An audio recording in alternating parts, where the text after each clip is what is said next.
Good morning, good morning, good morning, and welcome to All for Success. Please stand by. About 10 minutes or so, we'll get started.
Okay, everybody standing by, come on in, come on in.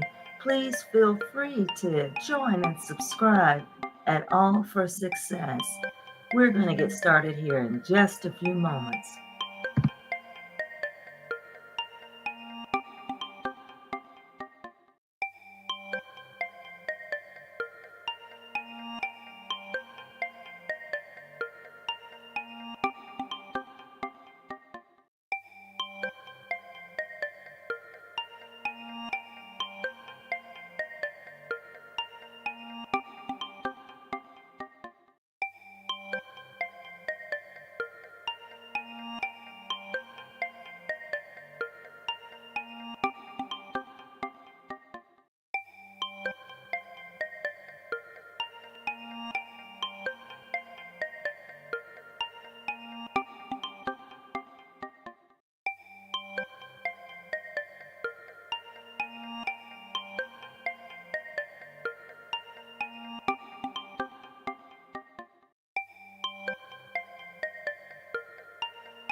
Good day, good day, good day.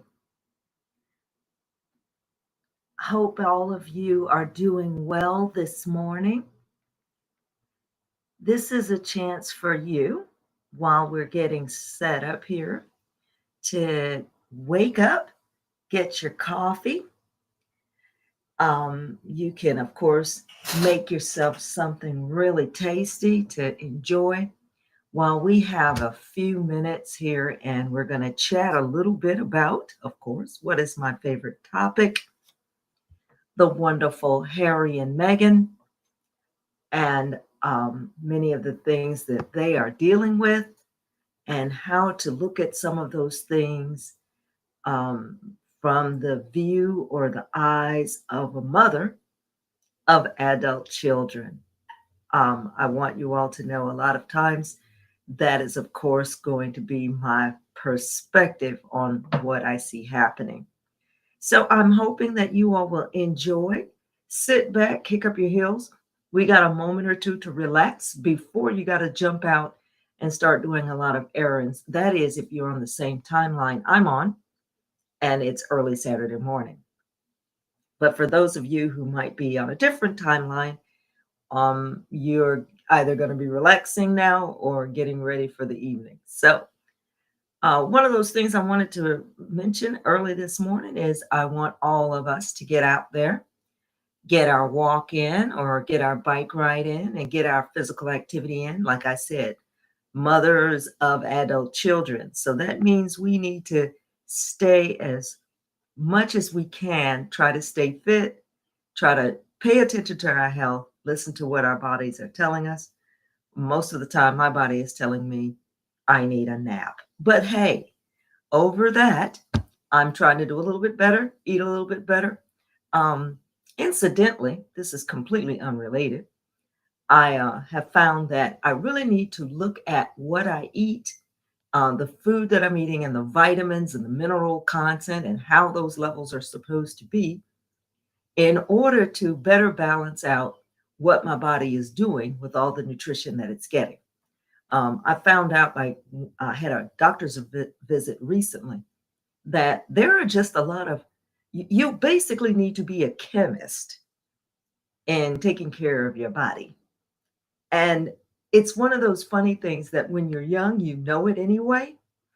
But as you get older, it's as if you have forgotten it.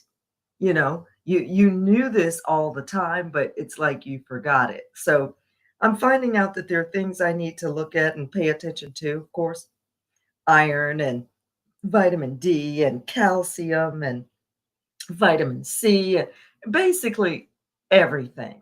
But in my day-to-day eating, I think, oh, I'm getting everything I need.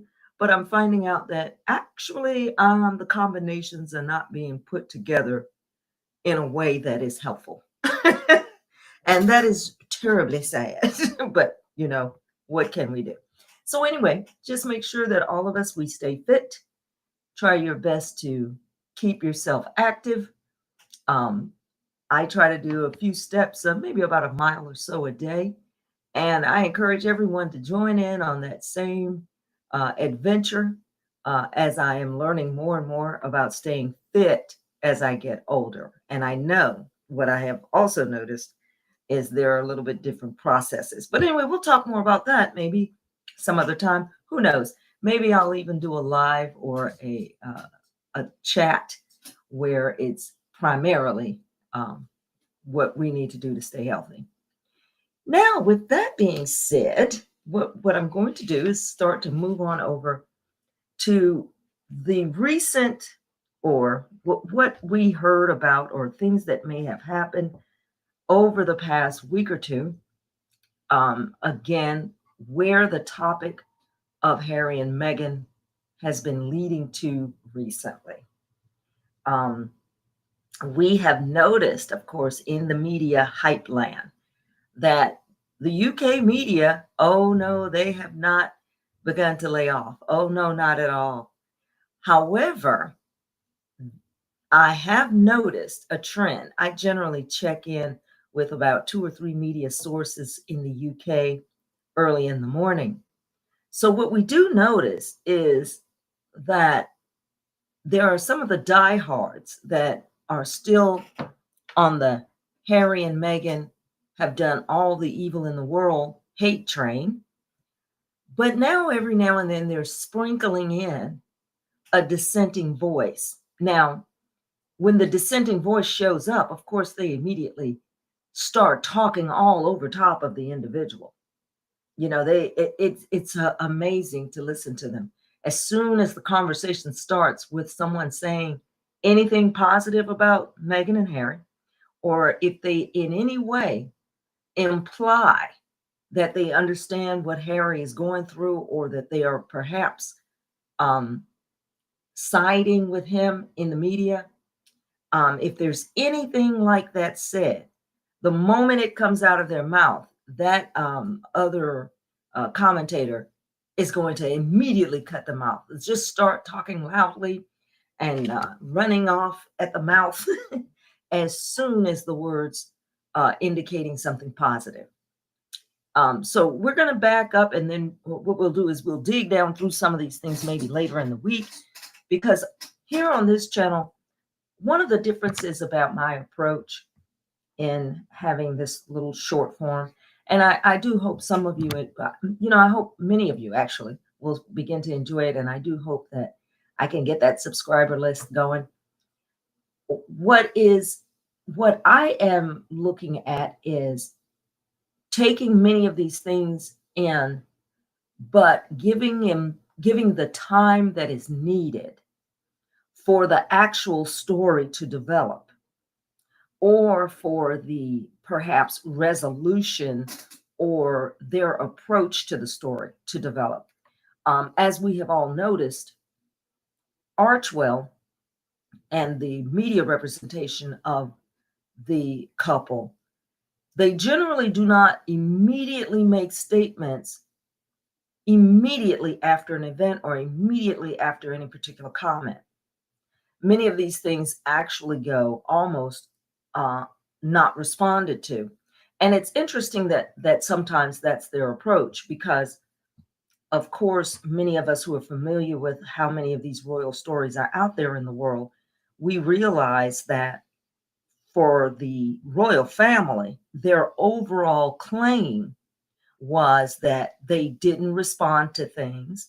They didn't make public statements to media.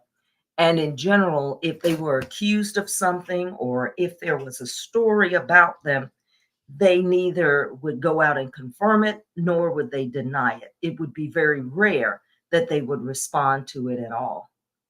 And that is what was the general movement of the royal family. And of course, in the celebrity world, there are a number of people who take that same approach.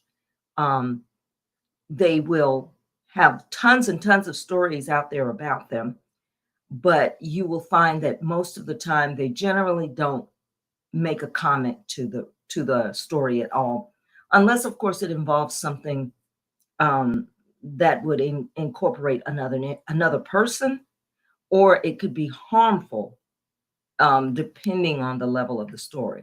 So I find that it would appear that the Sussex team is doing something similar. They're not exactly rushing out there to comment on a lot of these stories. So I am sort of the commentary that is very similar, in that I'll comment on what I'm seeing. However, if it hasn't been thoroughly fleshed out, I'm not quite sure how to dig into that topic or where the information is. But I will tell you this: I absolutely love and adore several of the Squatties productions in the YouTube world, where they actually have copies of documents. They have highlighted various statements from people. I saw several video clips on a YouTube cast that was like watching CNN News at night. It was amazing. They were going through the various topics in the actual court case. But I just thought that was fantastic. And I, of course, I give my opinion, but it's more of an overview. But I do hope that you all will enjoy it and stick with me. So let's look at what we have been dealing with over the week, folks. All right. So what's not in the news, what's not on the headlines, are some of the latest testimonies. Because although Harry was featured as the primary candidate um, to be testifying in his court case, he was the primary asset. Oh, he was all everyone was talking about him, and every story was absolutely going on about what he was doing. The interesting thing is,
Okay, I'm not sure if I'm having some sort of sound issue, but I'm going to try to recap a little bit. I hope I didn't miss out on my entire life,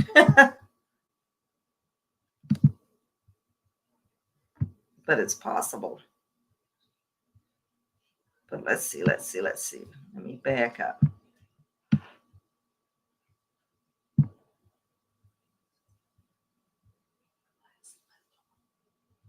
Okay, so let me see what's going on. Let me see where I was. But anyway, basically, I guess what I will do is pick up where I left off here as best I can.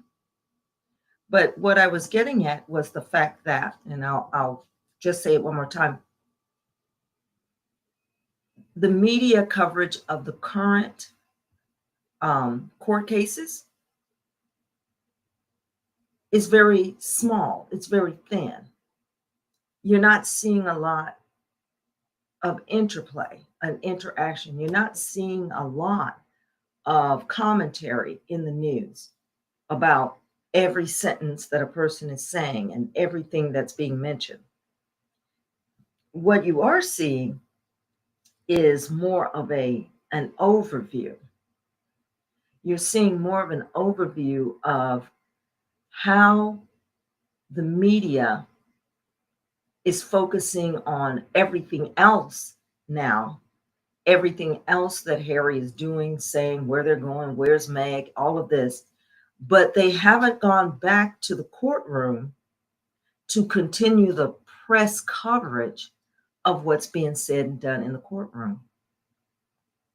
Now, just so you're aware, there are several key components, key people that have been spoken to. They actually had to subpoena one young lady in who used to be a reporter in the past. And of course, she didn't want to be there. And the name that fell out of her mouth, of course, was Pierce Morgan made me do it. That was basically her defense in the entire situation.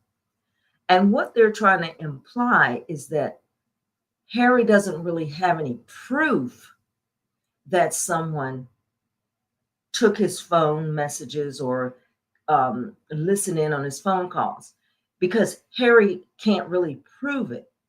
And unfortunately, as this case is going on at this moment, and I'm looking at this as an outsider, I too am sort of waiting for the smoking gun. You know, at the very least, I am looking for the person that had the recordings of the calls, because I cannot believe that if this information was recorded or listened to or played for other people, I find it hard to believe that they would not have maintained records, copies of these particular conversations. For example, we still have copies of the conversation that was recorded between Camilla Parker Bowles and Charles way back when they were on the phone talking to each other and being very intimate. We still have that recording. So I find it very difficult to believe that either the phone company can't be subpoenaed, either someone else who listened to this message on their phone probably would have recorded it, and that if they actually need to retrieve that information, that they couldn't.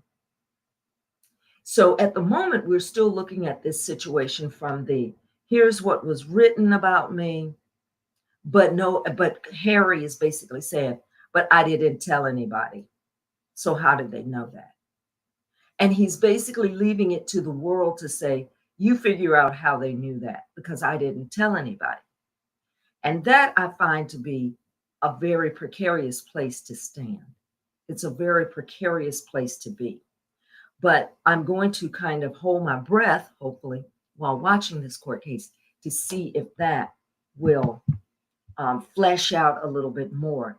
And it is, of course, very possible because of the way these attorneys behave, is that they build a particular visual and they build a particular scenario because perhaps somewhere down the line, in fact, they actually have the physical evidence. And that, of course, is what we need.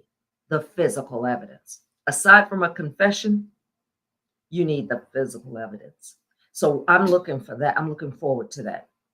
And hopefully we can kind of um, get something out of that. That would be nice. Now, here's another oddity. Okay, I'm going to try to get to one of my slides up here. Hold on one moment. As my friend would say, this stream is somewhat of a struggle.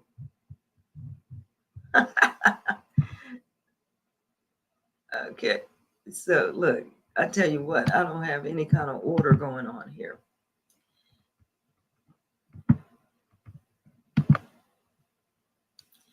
Okay, so from the Dan Wooten Show, our favorite television personality, he had on his show one of the previous prime ministers. Her name was Liz Truss. And this prime minister, for those of you who follow the UK news, she was the shortest serving prime minister, and basically she was the prime minister for the more Tory side of the political structure, which is the more elite side of the political structure as far as moneyed people of power. And she lasted a very short time, like 45 days or something like that. But one of the things that she actually did in her term was to lower taxes on the rich, because, that was the most important thing to do. After everyone had a tailspin coming out of Brexit and all the people complaining in the streets about their jobs and the nurses going on strike and the train guys going on strike. But you know what was important to her? I tell you what, let's get those taxes down. That was the important thing. So she is not a friend of the UK for whatever reason, because it was so blatantly done and so ridiculously done. She was basically drummed out of her position. And that's why you have the new prime minister, who is currently Rishi Sunak. I think that's how you say his name, Rishi Sunak. So he is currently the prime minister. But here's what I wanted to let you know. She was being interviewed by, of all people, the wonderful Dan Wooten, who isn't he lucky to get these wonderful, prominent interviews. And during their interview, he, of course, had to throw in a reason for her to say something negative about Harry and Meghan. But instead, he got the opposite of what he expected. She basically stated that she had no reason to not support Harry. And you should have seen the look on his face. He was quite taken aback. And then she basically didn't elaborate, but she basically said, there is something to the fact that the media needs to have a better relationship and a more trusting relationship with the people. Again, not what he had expected.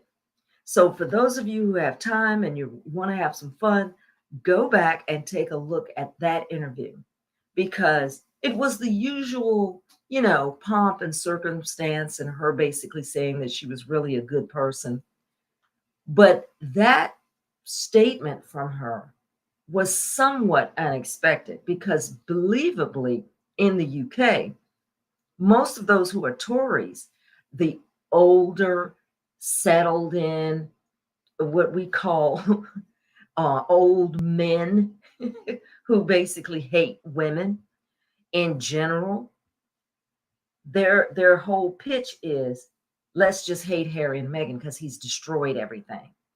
That is their stance. And so typically everyone who's a Tory would have had that stance. So it was quite interesting that she said the opposite. And so I think Dan Wooten was a tad bit surprised by her reaction. And to be honest, so was I.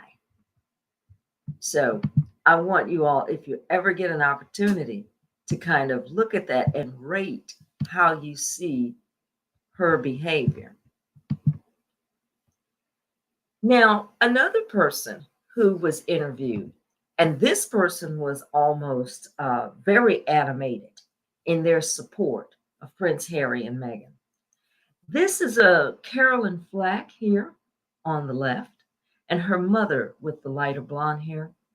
And Carolyn Flack is the young lady that I told you she used to date Harry, and then she later committed suicide later on in life. But her mother is absolutely furious with the UK media, every facet of it. So not only is she a supporter of what Harry is doing, she feels that Harry is doing this for everyone else in the UK. I'm sorry, for everyone in the UK.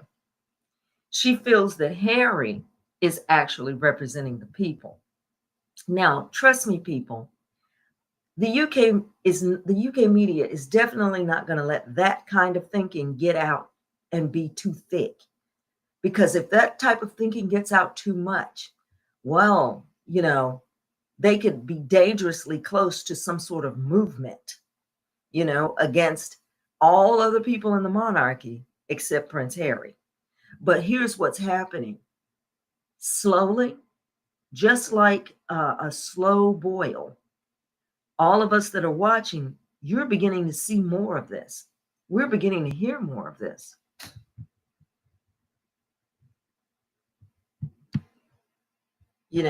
We're beginning to see that more and more people are starting to understand what Harry is saying.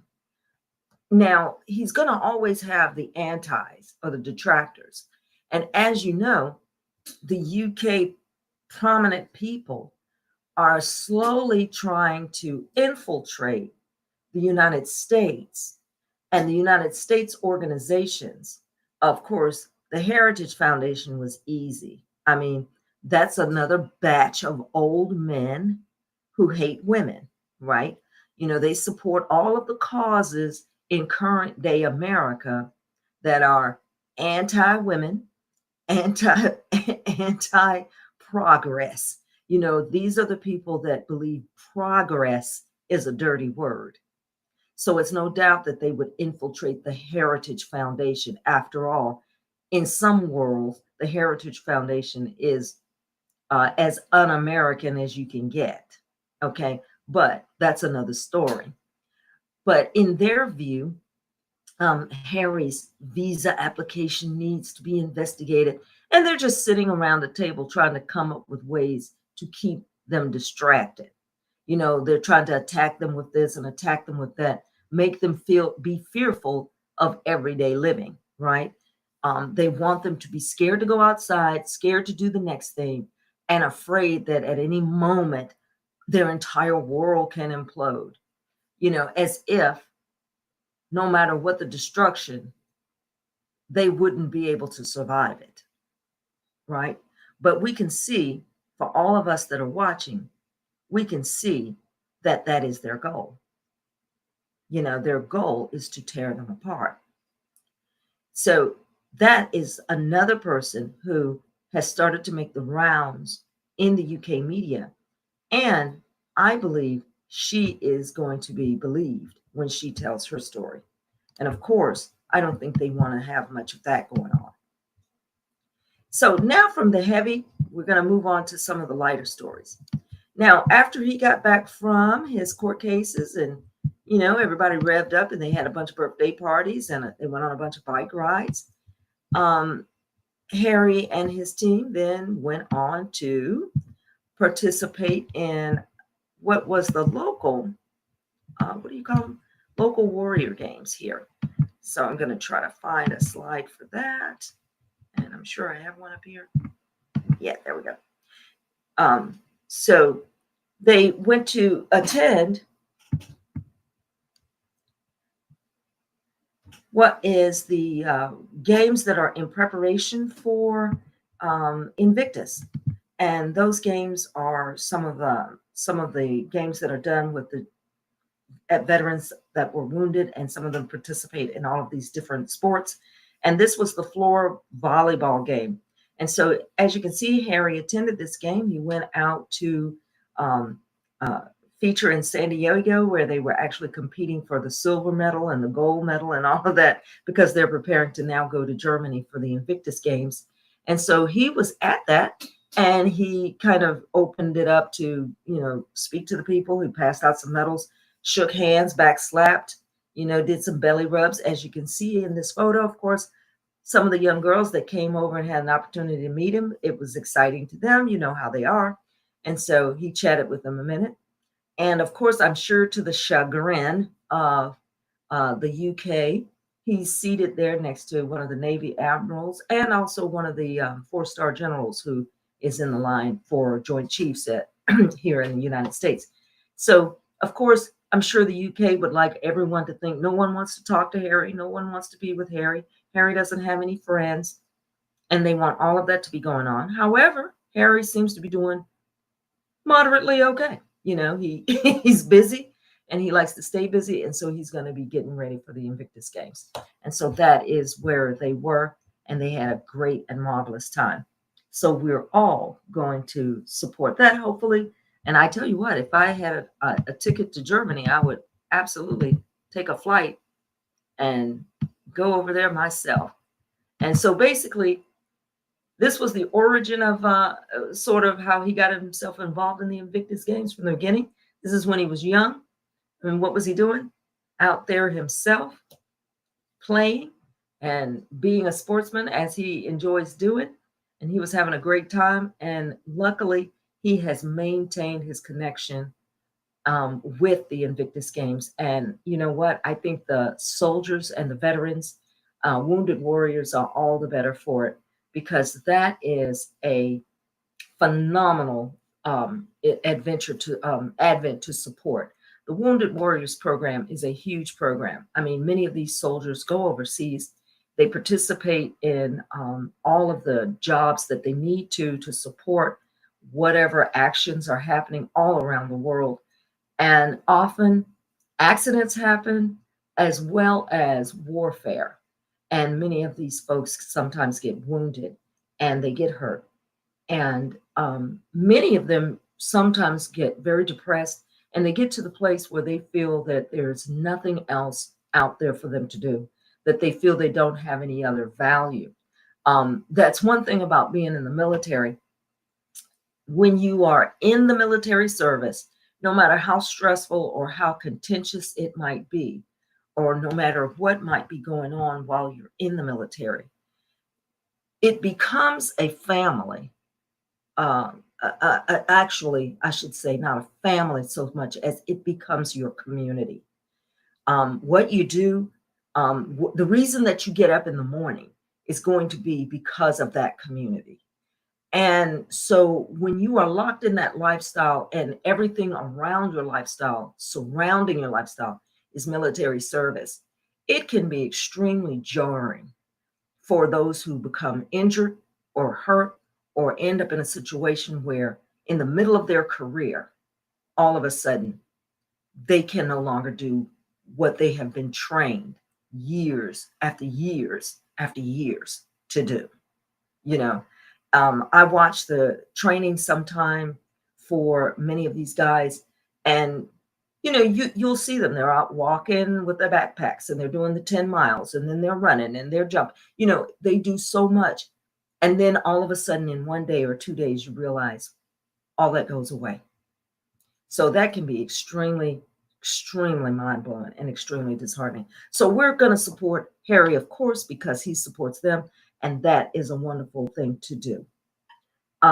So that being said, I am almost ready to wrap it up. I did not have a lot to cover here as far as new topics, but I just wanted to draw our attention to the ones that are going on right now and look at some of the outcomes, because the Warrior Games is doing great. And I think that Invictus is going to continue to do great things. And I love the fact that he is a representative for it. Even though when you flip the channel over to the UK media, you begin to believe that everything is really awful, things are horrible, and that he is not participating in anything, but he is. Now, here's let me go to something before we were about to wrap up. Let me tell you what I did realize. For those of you who like to watch HBO series, They are currently doing a series called The Princess on HBO. Now, I have no idea why this is currently on HBO. But here's what's interesting. HBO has put together, I don't know if they did this themselves or if someone presented it to them. It's a documentary kind of chronicling the life of Princess Diana and what led to her death in that car crash in Paris. And it is done with a more of a following her life and their and in the story, and how she ended up married to Prince Charles, and with her background and things like that. And from the position of Prince Charles, she basically was a common girl as well. Even though her family was very well off, they considered themselves more common, more down to earth. And I will say, watching this, it is very obvious that he is not being painted in a good light, nor is the rest of the royal firm. It is very obvious they are going over what was being broadcast at that time. And that was like primarily her interview discussing her marriage, how the tabloids had printed the information about her being bulimic. She was losing a lot of weight. The tabloids had printed about her feeling suicidal, and how they had just basically derided her in the media for whatever issues or problems that she was having. So in this documentary, and I wonder, I was thinking for a moment, I was like, I wonder who decided to show that documentary, because I'm certain that from the royal firm perspective, this is not what they wanted to have portrayed. And they actually talked about the fact that the bigger Princess Diana became, the bigger Princess Diana became, that the smaller Prince Charles began to feel, and the more threatened he began to feel. And so that was actually the culmination of this feature on that show. So if you all have time, I hope you can watch it. It was pretty interesting. For me, it was a lot of information that I already had heard, but it was nice to see it again now, like 30 years later, and see it reviewed from the eyes of people who now can get their hands on more information. And incidentally, I just read another article where the driver of Princess Diana's vehicle, he of course died in the accident, but the actual bodyguard to Dodi Fayed, he had a lot of injuries, but he actually survived. And you don't hear a lot about him current day, but he was explaining back in that time period that he didn't remember quite a lot of details. But yeah, his life was turned upside down as well because of that whole episode. It was pretty tragic. But yeah, if you have a chance and you can watch that show, you might want to tune in, and you'll see some interesting tidbits thrown out there, and things that bring this whole story, this whole court case, basically full circle. Because I don't think anyone doubts that Harry is going into this mission because of his mom. I mean, a lot of it is definitely pitched because of his mom. So lastly, we're going to, of course, stand by and find out from what we're watching in the news as well, or just in the papers. The last thing that we heard most recently, is that the partnership between Archwell and Spotify, they have decided to dissolve that partnership. They were supposed to go for about 2 or 3 more years of doing additional podcasts. And for whatever reason, and they didn't really specify, they're not going to continue the podcast. Now, there are several little stories, side stories in various little tabloids and various little tidbits that are painting a very, very negative picture of Spotify being able to work with Megan. Of course, the picture being painted right now is Megan is horrible to work with. People were made to bow, and they couldn't refer to her as Megan. They had to call her Duchess. So there are some stories out there that are saying some very strange things. There are a couple of stories where there is another previous podcaster. He's a sportscaster. For whatever reason, he referred to Harry and Meghan as being untrustworthy, as if they're trying to swindle money out of Spotify. Something about this whole thing, it's new. The fact that they're, ending their relationship, which I thought the podcast myself, as a standard podcast, I thought it was great. I can tell you that there are a number of other podcasts on Spotify that I don't think many people listen to at all. So I don't think the fact that the podcast was not successful, or maybe the future podcast may have been delving into some territories that they needed to work on. But I thought overall the podcast was pretty good. So I'm going to kind of stand back here in the corner and watch what's happening in the fray, and to see if there may be some other motivation for dissolving that partnership with Spotify, from divesting from R12. Generally with Megan, I do wonder if there is perhaps a conflict of interest, perhaps, or a conflict in whatever her vision was. I think that might be what is going on. Now, of course, from the smear campaign, from the smear media campaign, it's going to be because Megan is awful, Megan is horrible, Megan is not important, Megan is not good, she's not talented, all of that. Okay. So from the smear campaign, it's going to be all of that. Right. And so that's why I'm going to kind of take a moment, take a pause, and find out what is really going on. Now, it's also possible, and this is something that I'll just throw out there, that if Big Daddy Tyler Perry is actually going to consume BET, which carries VH1, in his televised network, then, hey, maybe she don't need to be partnered with Spotify. Okay. Maybe she can just develop her own content basically on her own channel. And maybe she and Tyler can partner. I don't know. I'm just throwing that out there. You never know. But that's a possibility in my mind. And so that's the possibility. I'm going to kind of sit in the corner and see what's going on. But there's something, to me, there's something a little bit amiss.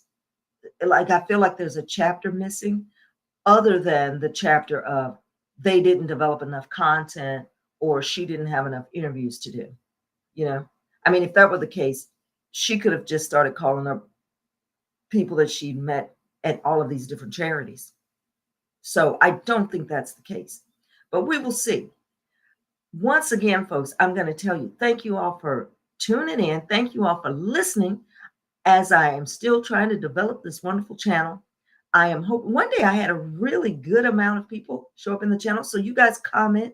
If you have any comments, give me some tips on things I can do to get my live information out there. I do try to broadcast on Saturday mornings, Central Times, between 9 a.m. and 9:30. And I'm hoping that all of you can join me again and in the future. Please, please, please, if you get a chance, click the like button. Give me a like here or there. That helps me pay attention to who's listening. And of course, if you have a comment, drop a comment in the comment section. And of course, once again, I know everybody's got tons of subscriptions, but go ahead and subscribe. And you might want to subscribe more than once. That way you'll get notified when I'm about to come on live. And hey, everyone needs a notification and a reminder. Even I do. So lastly, keep those steps up, keep your activities going, Keep yourself fit because we have to stay healthy in order to support those we love, don't we? Right? So, everyone, stay healthy, and I hope to see you next time. So, continue to do good work, and we will keep our eyes on what the Sussex team is doing and all of their hard work. All right, so see you next time.